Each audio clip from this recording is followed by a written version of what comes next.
Competition is an integral part of a healthy martial arts culture. So what do I mean by culture? Culture are the values and beliefs that your organization has, and it also determines your protocol. So for instance, when you have a new student come in, every team has different ways of addressing that situation, so we treat them in specific ways. For instance, my team will focus on not doing submissions during a rolling exercise.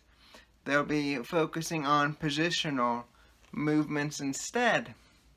And because of that, it will make the role more safe for this new potential teammate. Now, my point concerning competition helping your culture is that with competition, you stop viewing your teammates as like your opponents. You start viewing them as actually people there to help you.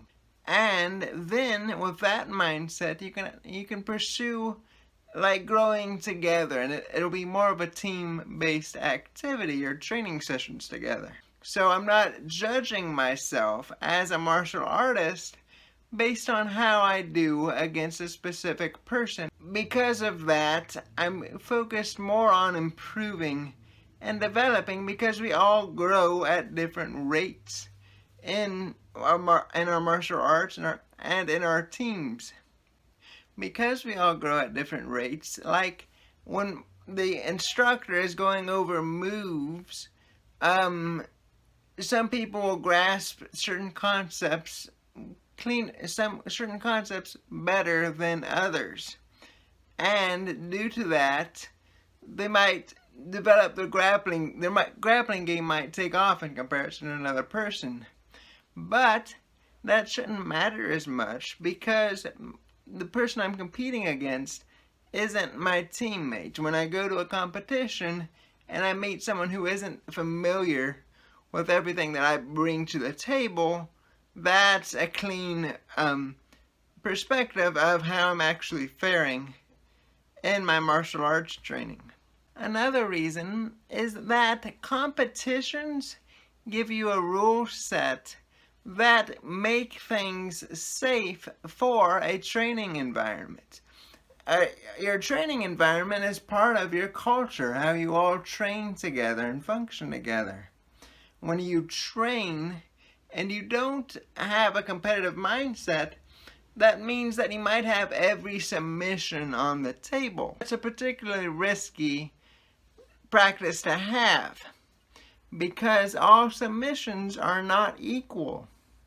The damage potential of a heel hook is greater than the damage potential of like a kimura.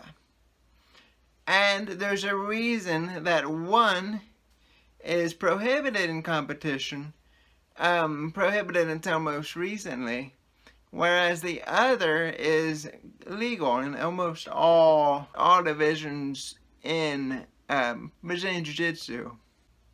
Another example of submissions not being equal is your knee bar. Your knee bar is a potentially devastating technique that is also, like the heel hook, very quick when it's put on. Having your beginner students learning this technique and doing this technique together, can be disastrous. Also, this competition mindset can extend to how you treat new people. So, for instance, if you have two white belts working together and it's one of their first days, like, are you really going to put this guy in a knee bar? Or have him learn a heel hook, as that being his first move? It's just not as great a practice as one would like. And my last thought is that competitions allow you to learn about your coach as well, because your coach will have ways of teaching during a competition that might or might not appeal to you. But the only way to figure out which it is by competing and by putting yourself out there. So there'll be dynamics of your training that you might never experience unless a competition is on the horizon. This is important because, as we talked about in a previous video, like, competitors want different things from their coach during a competition time.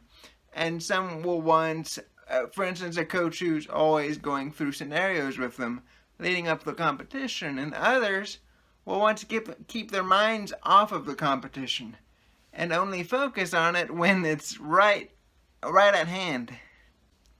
So these are my thoughts on competition as it concerns culture. And again, I feel that competition is a very big part of, crucial element of having a healthy culture in your gym.